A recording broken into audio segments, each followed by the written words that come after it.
Where is it? I first came to Skidegate in 1996. I was working on a project called Stone Soup. Stone Soup was a ceremony to ask permission to enter the territory of each nation that held Aboriginal title to the land we were passing through. And people kept asking me, why are you doing this? And I didn't know. It wasn't until we got to Skidegate, the end of the journey, that I began to realize that Percy Gladstone was behind this.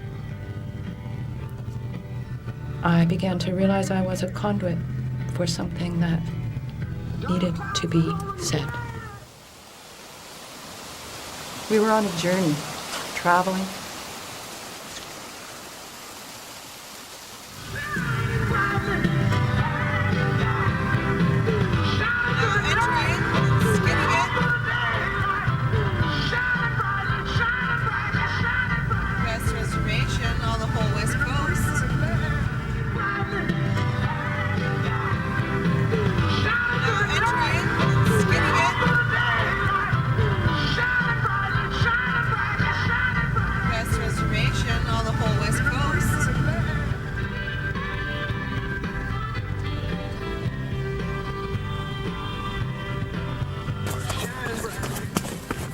I had grown up with Percy Gladstone. I had known him since I was a baby.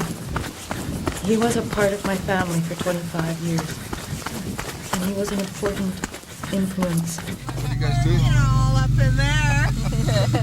Who's all down there? Who's all singing? What are you guys doing? Yeah, she's sort of defining. It's still in its Where's it go? I could see you were kind of a little bit lost. have input.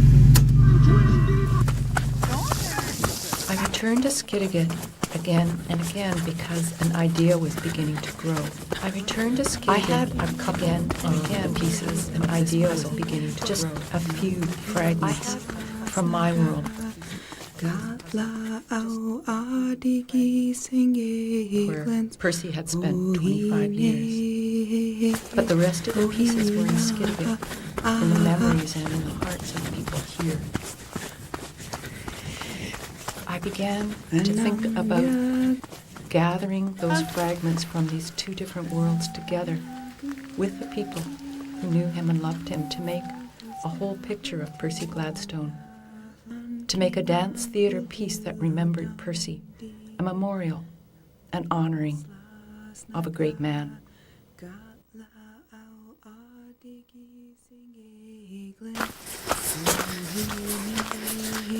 I began to search for a way to reconnect with Percy when I came to Skidegate.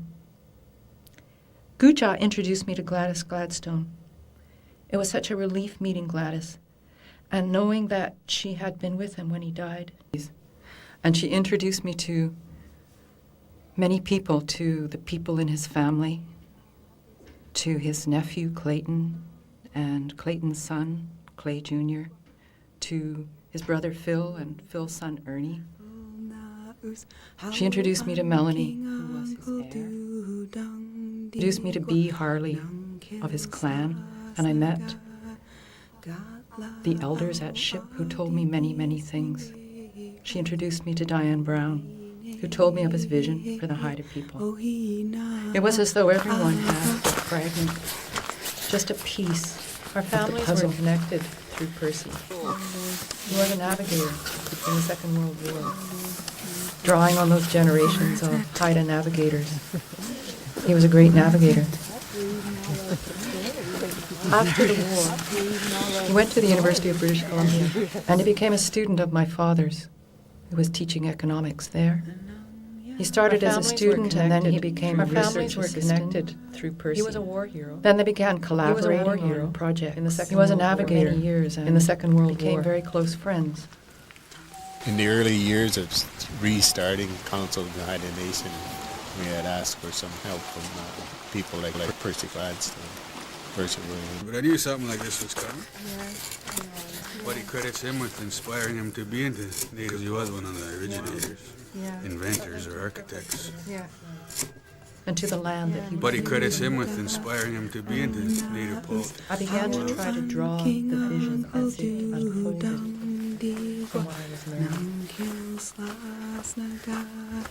Da, da, da, da,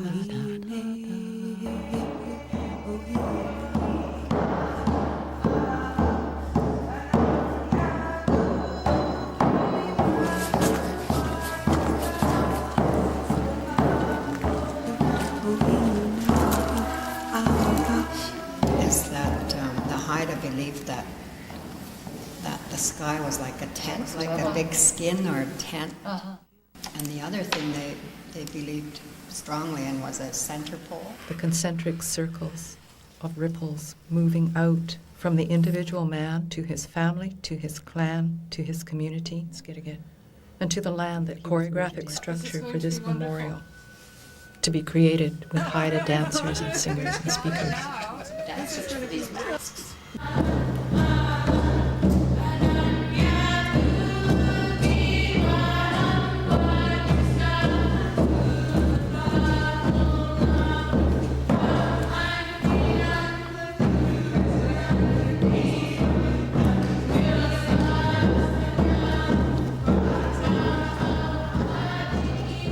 Another reason is that some of the things are just too sacred to be recorded on camera. I think it's also at the same time it's important to share something so that people can learn. Any ideas how to find out where that line is? Meet with the elders.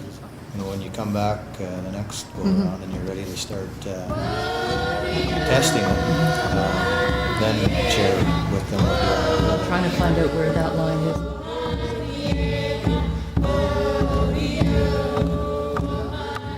People are like trees, and groups of people are like forests. While the forests are composed of many different kinds of trees, these trees intertwine their roots so strongly that it is impossible for the strongest winds which blow on our islands to uproot the forest. For each tree strengthens its neighbor, and their roots are inextricably intertwined.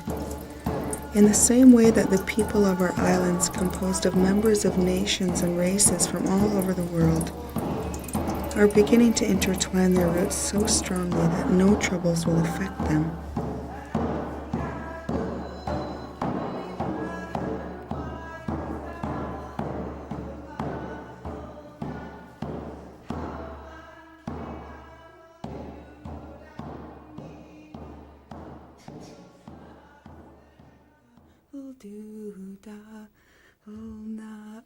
How an king ang do dang digwa nang kill slas naga gatla